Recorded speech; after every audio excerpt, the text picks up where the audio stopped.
Well, the paint is drying and the grass is growing in an orderly fashion across Wall Street and global equity markets for the most part today. Nothing really going very far, but that does not mean that there is nothing to look at and nothing to trade in these markets.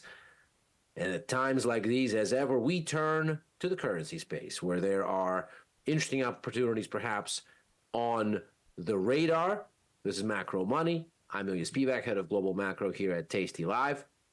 And today we are going to look ahead to some very important data coming our way from the Eurozone this week. As a matter of fact, both Germany and the region-wide numbers on inflation due to cross the wires. And it's a good time to consider what is a very important point here across the major markets as we look for opportunities and attractive risk-reward setups to take a trade, because indeed our job here is, of course, not to chase moves ideally, but to find interesting risk-reward opportunities to get in on them as early as possible.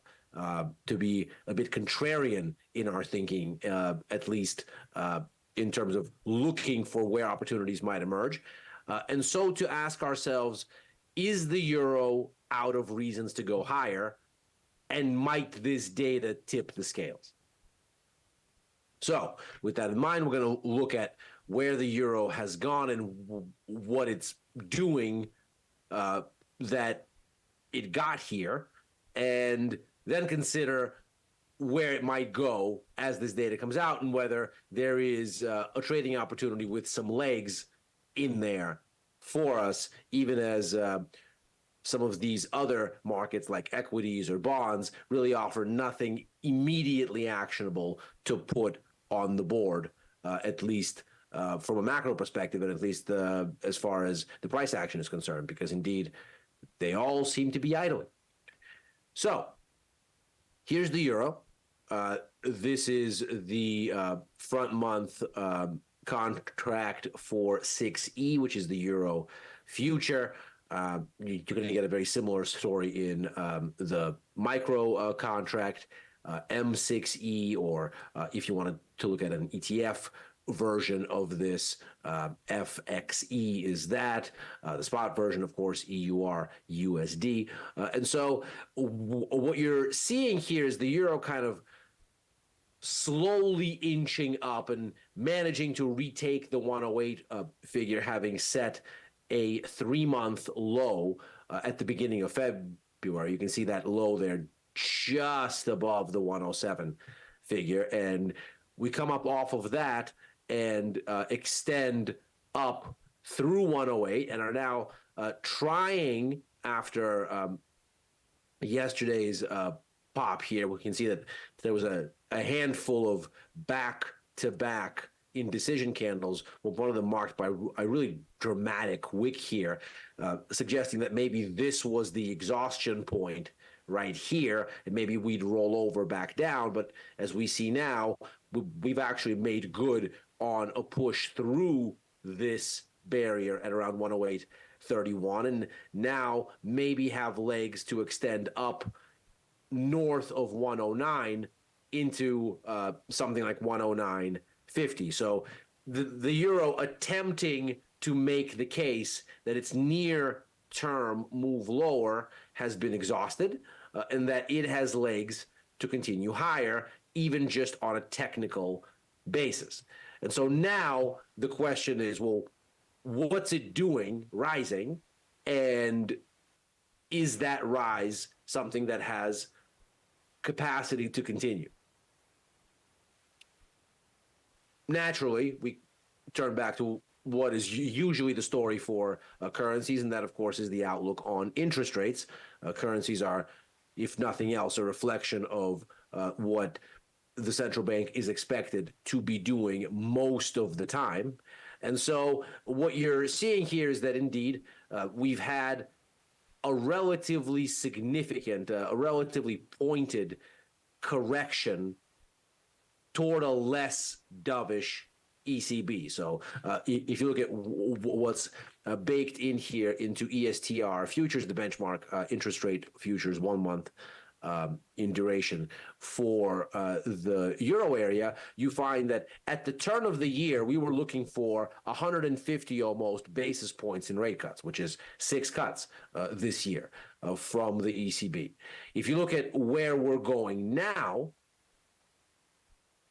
and in particular, of course, since the beginning of February, you can see that from January to February, there's a bit of chop here. We try to correct, it builds back out. But really from the beginning of February through to now is where you get this big adjustment from around this baseline to just 85 basis points. And so the amount of cuts has been significantly reduced, almost cut in half, as a matter of fact, from 6 down to 3, that's 75 basis points, with about, it looks like, a 30-ish% chance, perhaps a bit less, of a 4th cut.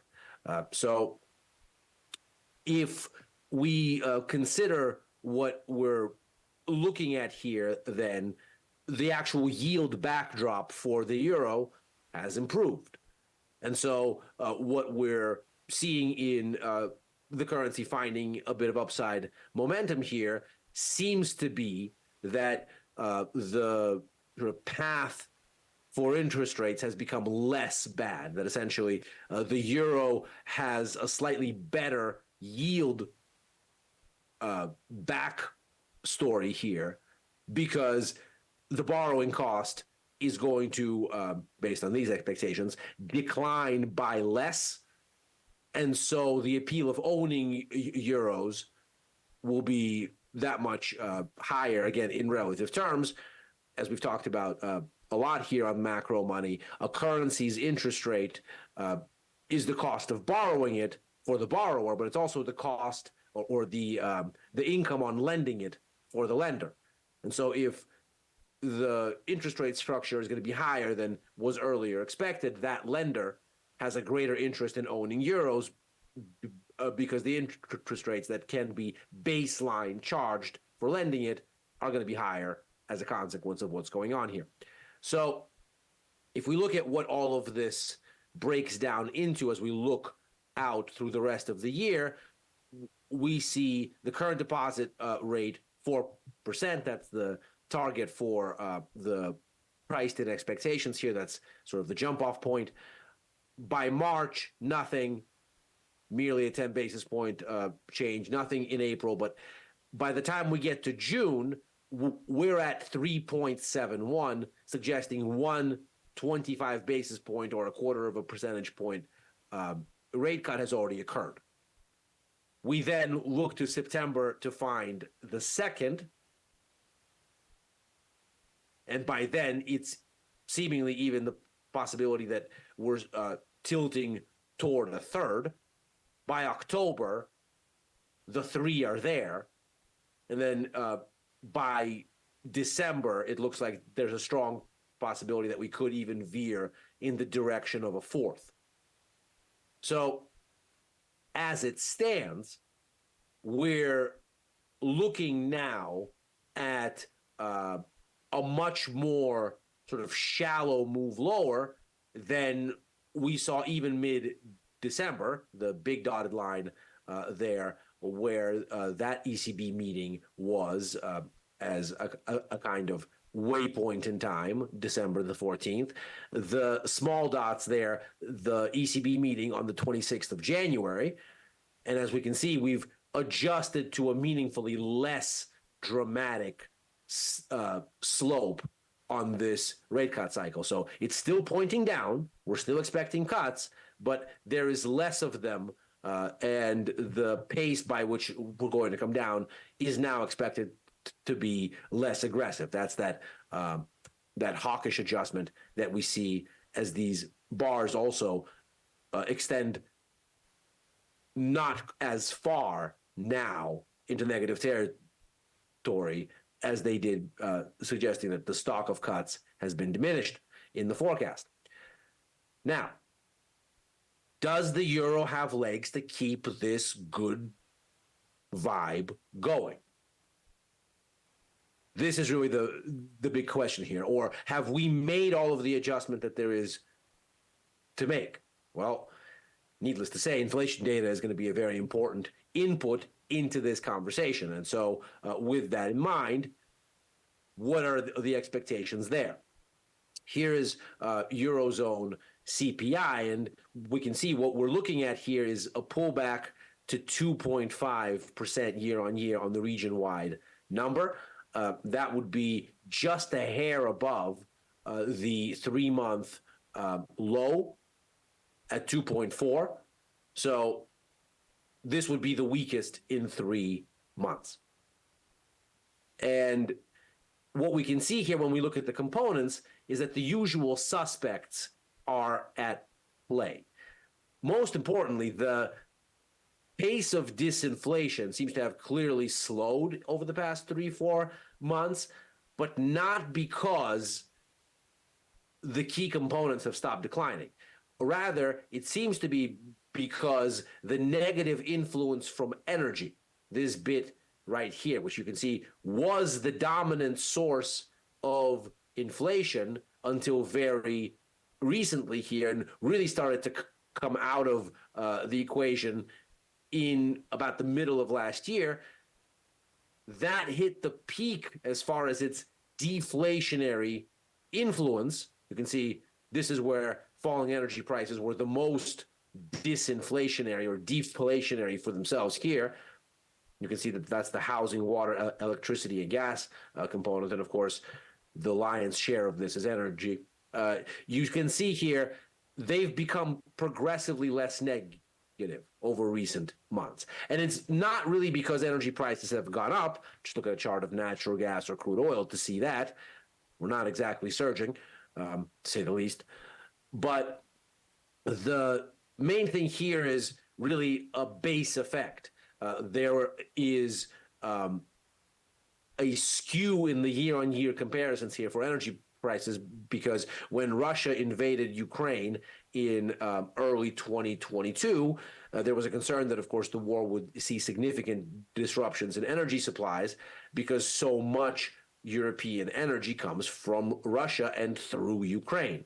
And so that concern ultimately didn't pan out. Energy prices kept falling, but there was a set of various government measures, in particular subsidies in Germany, that were put in place to try to shield consumers from an energy price spike. Well, those subsidies have now expired, and they are now filtering out of year-on-year calculations. So what we're seeing is as they fall out of the year-on-year math, the adjustment in energy is becoming less negative in the CPI math. And so that's seemingly why we've stopped to progress here as these bars get less negative. But the overall thrust of the big components here continues to point firmly lower. And if we break down what this looked like for the latest numbers in January, we can see that food continues to be the biggest input to inflation, the biggest upwardly contributing factor.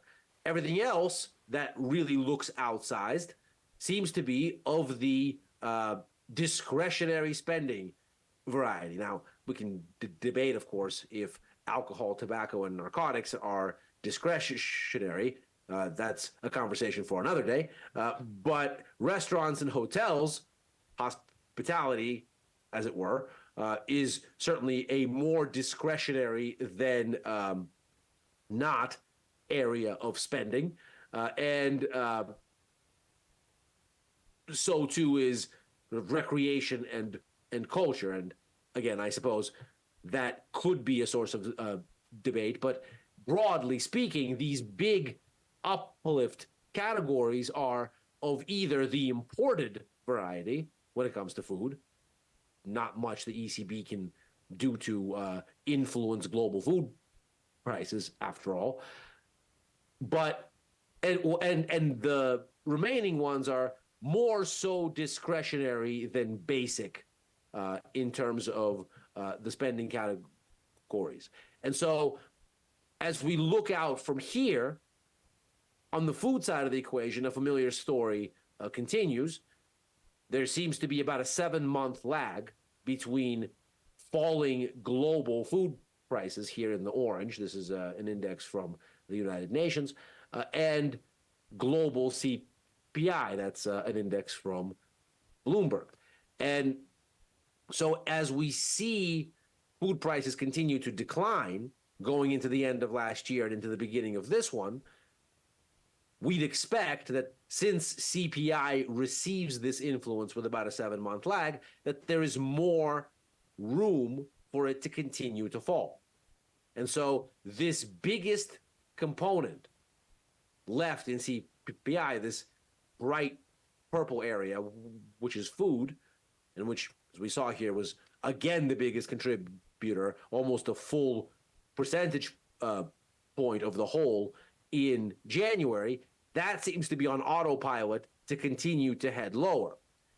These other more discretionary spending areas seem like they are invariably vulnerable to succumbing to the weak economy. Now, we have seen a bit of improvement in that the economy is slowing or contracting at a slower rate, as it were. This, of course, is expressed as ever in the logic of PMIs, which is 50 is the center line where there is neither growth nor contraction. Below 50, there is contraction. Above 50, there is expansion. And the further you go in each direction, the further you go above 50, the faster the expansion. The further you go below 50, the faster the contraction. Since the beginning of the year, and really since about October of last year, we can see that the pace of contraction in the European economy has slowed. So this thing is still shrinking. This is the composite index taking in both services and manufacturing, but it's shrinking at a reduced rate. So growth is stabilizing to some extent. We also find that on the service side, things are a little bit more chipper as of the latest numbers here. The service sector seems to have returned to stasis. So the best part of the news here is that the service sector has stopped shrinking. It's not growing, but at least it's not shrinking. Manufacturing still is, and the overall whole is as well. You would expect that this will invariably weigh on areas of discretionary spending, and so inflation there will unravel also. The markets certainly seem to have caught on, and while we saw a bit of a pickup in inflation expectations from the beginning of the year here, as of the beginning of February, that move has pointedly stopped. So now, and this is, by the way, German 2-year break-even inflation rates. This is done by taking the difference between nominal 2-year rates and inflation-adjusted ones. If you take that difference, you are left with that inflation adjustment as the residual, and it tells you what the bond market expects for inflation. So we can see here that very clearly, although the economy is stabilizing a bit on the growth side, the market is not saying, oh, this is going to now lead and extrapolate into an upswing such that we'd have a pickup in economic activity. That pickup would juice inflation, and the ECB would need to rethink its whole thing and perhaps back away from rate cuts. Well, clearly not. If inflation expectations are idling here, then the market isn't extrapolating some of the signs of stability or very cautious reduction in the pace of contraction in Eurozone growth to say, okay, inflation is now going to be an ongoing issue. No, inflation expectations have stopped. So there seems to be relatively little that's going to come out of this CPI data that's going to say, oh, change the baseline. Something is decidedly wrong.